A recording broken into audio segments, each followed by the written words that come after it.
এখন আমাদের যুগে দেখা যায় আমরা যুদ্ধ করি, মারামারি করি, হানাহানি করি, একজনের উপর একজন অত্যাচার করি, কোরআনের আইনের জন্য নয়, আল্লাহ তাআলার একাত্মবাদের জন্য নয়, নবীর আইন প্রতিষ্ঠা করার জন্য নয়, নবীর সুন্নাহ প্রতিষ্ঠা করার জন্য নয়। আমরা মারামারি করি, হানাহানি করি, জুলুম অত্যাচার করি আমার নেত্রীকে ক্ষমতা আনার জন্য, ঠিক কিনা?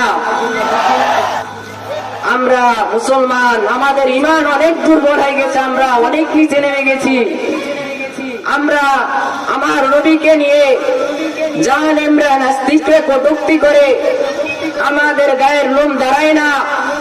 যখন আমার নবী মুহাম্মদুর রাসূলুল্লাহ সাল্লাল্লাহু আলাইহি ওয়াসাল্লাম দুনিয়ার জমিনে বেঁচে ছিলেন, কোন কাফের, কোন মুশরিক যদি নবীর বিরুদ্ধে কোনো কথা বলতো, তখন সাহাবায়ে কেরাম রাদিয়াল্লাহু তাআলা আনহুরা ওই কাফেরের বিরুদ্ধে ঝাঁপিয়ে পড়তো।